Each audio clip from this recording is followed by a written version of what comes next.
சின்ன மருமகள்ல அடுத்து என்ன நடக்க போகுது அப்படின்னு பாத்தீங்கன்னா அப்பத்தாவ இறந்து போயிட்டாங்க அப்படின்னு சொல்லிட்டு கண்மணியும் ஆறுமுகமும் அவங்க ஹனிமூன் பிளான திடீர்னு கேன்சல் பண்ணிட்டு வீட்டுக்கு வர்றாங்க.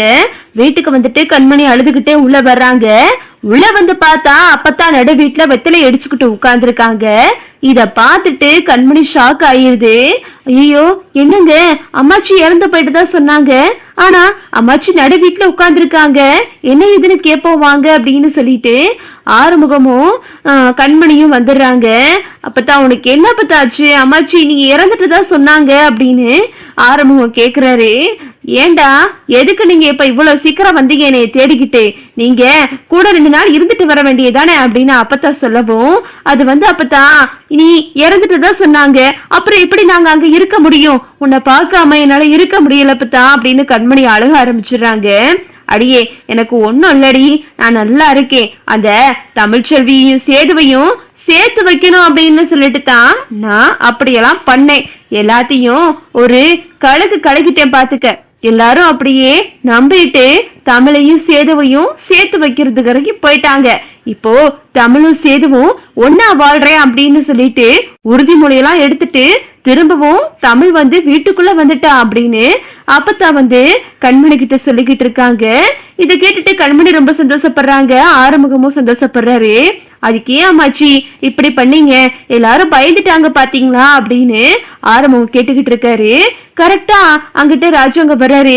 என்னம்மா கண்மணி, என்ன நீ என்ன திடீர்னு வந்துட்ட அப்படின்னு கேட்கும் போது, அது அப்பத்தான் இறந்துட்டதா செய்தி வந்துச்சுலப்பா, அதனாலதான் நாங்க வந்துட்டோம் அப்படின்னு சொல்லும் போது அதுக்கு ராஜாங்க சொல்றாரு, அது ஒண்ணும் இல்ல, அப்பத்தாவுக்கு ஏதோ திடீர்னு நெஞ்சு வலி மாதிரி பேச்சு மூச்சு இல்லாம இருந்திருக்காங்க, நாங்களும் இறந்துட்டாங்கன்னு சொல்லிட்டு எல்லா ஏற்பாடும் பண்ணிட்டோம். இப்ப அப்புறம் பார்த்தா அப்பத்தாவுக்கு திடீர்னு கடவுள் உயிர் கொடுத்த மாதிரி திடீர்னு எந்திரிச்சிருச்சு, அவங்க இறந்துட்டாங்கன்னு சொல்லிட்டு தான் நாங்க உங்களுக்கு செய்தியை சொன்னோம் அப்படின்னு ராஜாங்க சொல்றாரு. சரிப்பா, எங்கிட்டோ அப்பத்தாவுக்கு நல்லா திரும்பவும் நம்ம அப்பத்தா நமக்கே வந்துட்டாங்க அப்படின்னு கண்மணி சொல்லிக்கிட்டு இருக்காங்க.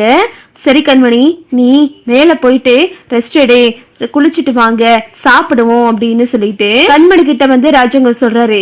சரிப்பா அப்படின்னு சொல்லிட்டு ஆறுமுகமும் கண்மணியும் மேல போறாங்க. மேல போயிட்டு 2 பேரும் குளிச்சுட்டு கொஞ்ச நேரம் ரெஸ்ட் எடுத்துட்டு கீழே வர்றாங்க. இங்க பார்த்தா ஈஸ்வரி எப்படியாவது அப்பத்தா செத்த சாக்க வச்சு வீட்டுக்குள்ள வரலான்னு சொல்லிட்டு பெரிய திட்டம் போட்டுருச்சு. ஆனா கடைசி நேரத்துல ஈஸ்வரியோட திட்டம் எல்லாம் தவிடுபடி ஆயிருச்சுன்னே சொல்லலாம். அப்புறம் ஆறுமுகமும் கண்மணியும் இங்க சாப்பிட்டுட்டு வெளியே கொஞ்ச நேரம் போய் உட்கார்ந்துருக்காங்க. 2 பேரும் ரொம்பவே அன்பா பேசிக்கிட்டு இருக்காங்க, ஒருத்தருக்கு ஒருத்தர் ரொம்ப சந்தோஷமா இருக்காங்க. இத பார்த்துட்டு ஈஸ்வரி வயிறு எறிய ஆரம்பிச்சிருது. அம்மா பாத்தியாமா, இந்த ராஜாங்கத்தோட பிள்ளைங்க மட்டும் நல்லா இருக்கணும் அப்படின்னு சொல்லிட்டு தானம்மா அவங்களா நினைக்கிறாங்க. பாருமா, நான் புருஷனை விட்டுட்டு இப்படி வாழா வெட்டியா வந்திருக்கேன், என்னை பத்தி யாராவது கவலைப்படுறாங்களா? அது மட்டும் இல்லாம நம்ம தம்பி போஸ், அவன் வாழ்க்கை என்ன ஆச்சுன்னே தெரியல, அவன் எங்க இருக்கான்னு நமக்கு தெரியல, அவன் நமக்கு உன்னோட ஒத்த மயமா, அவனோட வாழ்க்கை எப்படி பண்ணிட்டாங்கன்னு பாத்தியாமா? ஆனா இவங்க குடும்பத்துல இந்த கண்மணி சேது அப்புறம் இந்த நடேசன் எல்லாரும் ரொம்ப சந்தோஷமா இருக்காங்க பாத்தியாமா அப்படின்னு இந்த ஈஸ்வரி கிட்ட சித்ரா ஏத்தி விட்டு